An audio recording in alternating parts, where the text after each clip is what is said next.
صحیح قسمت سے آپ اور ہم آقا کو تو نہیں دیکھا بظاہر اپنی آنکھوں سے، لیکن ان کی داڑھی مبارک کے بال کی زیارت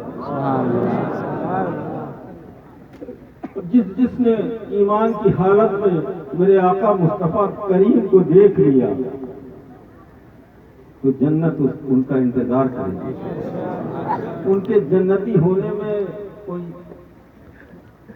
کیا شک ہو سکتا ہے؟ بلکہ حق تو یہ ہے اولیاء، تمام کتب، ابدال، تابعین، تبع تابعین، ان لوگوں کی جنہوں نے اپنے ماتھے کی نگاہوں سے ایمان کی حالت میں مصطفیٰ کریم کا دیدار کیا، یہ تمام جماعتیں صبح قیامت تک پیدا ہونے والے مسلمان کلمہ پڑھنے والے، ان کے گھوڑوں کی ٹاپوں میں لگے ہوئے ذرے کے برابر نہیں۔ یہ مرتبہ آج ہم قسمت سے ان کے داڑھی مبارک کے بال کی زیارت کرتے ہیں۔ ہم بھی اپنی قسمتوں پہ فخر کر سکتے ہیں، ہم بھی ناز کر سکتے ہیں کہ آقا ہم آپ کے زمانے میں نہیں تھے، لیکن ہم نے اپنی آنکھوں سے آپ کے داڑھی مبارک کے بال کی زیارت کی ہے۔ یہ سید میاں صاحب کے جس طرح میرے آقا مصطفیٰ کریم سراپا معجزہ بن کر آئے، اسی طرح سیدنا غوث اعظم تمام ولیوں میں سراپا ولی بن کے دنیا میں تشریف لائے۔ ان کا منہ مبارک شریف یہ فیضان میاں صاحب کے ہاتھ میں، ان کے بھی آج بال مبارک کی زیارت کر رہے ہیں۔ کس غوث کے؟ اس غوث کے داڑھی مبارک کے بال کی زیارت ہم کر رہے ہیں جس غوث نے فرمایا کہ میں اس وقت تک جنت میں قدم نہیں رکھوں گا جب تک کہ اپنے ایک ایک مرید کو جنت میں داخلہ نہیں دوں۔ ان کے مبارک شریف کی زیارت ہم اور آپ کر رہے ہیں۔ اس کے بعد یہ آپ دیکھ رہے ہیں سید رضوان میاں صاحب کے ہاتھ میں یہ جو پتھر ہے، یہ پتھر کوئی معمولی پتھر نہیں، یہ پتھر وہ ہے جس نے میرے آقا کے قدم پاک کو بوسہ دیا۔ خدا کی قسم میرے آقا مصطفیٰ کریم جب وضو فرماتے تو تمام صحابہ وضو کا پانی لینے کے لیے آپس میں جھگڑ جایا کرتے۔ حد تو یہ ہے جب نہیں ملتا تو ایک صحابی جس کے ہاتھ میں وضو کا پانی ہوتا وہ اپنے ہاتھ کو اس ہاتھ سے ٹچ کر لیا کرتا۔ میرے آقا کا یہ معجزہ دیکھیے کہ جب گستاخ کفار و مشرکین میرے آقا کو تکلیف پہنچانے کیا کچھ نہیں برداشت کیا میرے آقا نے تمہاری خاطر، ہماری خاطر پیٹ پہ پتھر باندھے ہیں، میرے آقا نے فاقے کیے ہیں، میرے آقا نے پھاوڑا چلایا ہے، میرے آقا نے پتھر کھائے ہیں، تب مذہب اسلام آپ تک پہنچا۔ صرف یہیں پہ بات ختم نہیں ہو جاتی،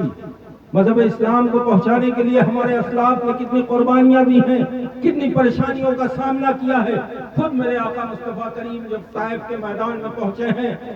اللہ کی وحدانیت اور اپنی رسالت کا اعلان کرنے کے لیے طائف کے غنڈوں نے میرے آقا پر پتھروں کی بارش کر دی۔ میرے آقا کا جسم لہو لہان ہو گیا،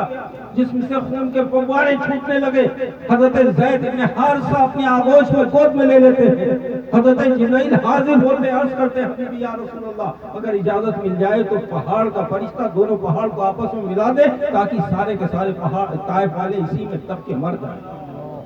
میرے آقا خاموش ہیں، زمین کا فرشتہ عرض کرتا ہے حبیبی یا رسول اللہ اجازت مل جائے میں اپنا سینہ چیر دوں، سب کو اپنے سینے میں دبوچ لوں۔ میرے آقا خاموش ہیں، بارش کا فرشتہ عرض کرتا ہے حبیبی یا رسول اللہ اگر اجازت مل جائے میں اتنا برسوں کے سب اسی میں ختم ہو جائے۔ میرے آقا خاموش ہیں۔ حضرت زید بن حارثہ میرے آقا کی بارگاہ میں عرض کرتے ہیں کہ آقا ان کے حق میں بددعا کر دیجئے، انہوں نے کتنی آپ کو تکلیف پہنچائی ہے، آپ کے جسم سے کتنا خون بہ رہا ہے، آپ اگر ان کے حق میں بددعا کر دیں گے سب کے سب ہلاک ہو جائیں گے، ختم ہو جائیں گے۔ میرے آقا اپنی لبھائے مبارکہ کو جنبش دیتے ارشاد فرماتے ہیں، اپنے رب کی بارگاہ میں اپنے ہاتھوں کو دراز کر کے دعا کرتے ہیں پروردگارا ان طائف والوں کو ہدایت عطا فرما۔ زید بن حارثہ لرز جاتے ہیں، آنکھوں سے آنسو جاری، قدموں سے لپٹ کے عرض کرتے ہیں حبیبی یا رسول اللہ انہوں نے کتنی تکلیف پہنچائی پھر بھی آپ ان کے حق میں دعا کر رہے ہیں۔ میرے آقا کا جواب سنو مسلمان، میرے آقا ارشاد فرماتے ہیں زید جو میں جانتا ہوں تم نہیں جانتے ہو، اے زید جو میں دیکھ رہا ہوں وہ تم نہیں دیکھ رہے، تم نے تو صرف اتنا دیکھا کہ انہوں نے مجھ پر پتھر برسائے، مجھے تکلیف پہنچائی، لیکن میں دیکھ رہا ہوں ان کی آنے والی نسلیں میرا کلمہ پڑھ کے مسلمان ہیں۔ نہیں، میرے آقا جب راستے سے گزرتے تو دشمنان اسلام راستے میں پتھر ڈال دیا کرتے تھے، کانٹے ڈال دیا کرتے تھے، لیکن میرے آقا خود سراپا معجزہ بن کے تشریف لائے۔ جس پتھر پہ میرے آقا کا قدم پڑ جاتا وہ پتھر قسمت والا بن جاتا۔ تو میرے آقا کے نقش پا کو اپنے سینے میں دبوچ لیتا تھا، انہی پتھروں میں سے ایک پتھر یہ جس کی زیارت کرتا۔ اس کے آگے یہ سید سالار میاں صاحب کے ہاتھ میں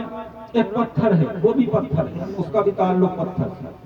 لیکن وہ دنیاوی پتھر نہیں ہے، وہ جنتی پتھر، جسے چومنے کے لیے آپ جب حج کرنے یا عمرہ کے لیے جاتے ہیں تو آپ کو کتنی تکلیفوں کا سامنا کرنا پڑتا ہے، ایک کے اوپر ایک چڑھ کے جاتے ہیں۔ میں خود گیا،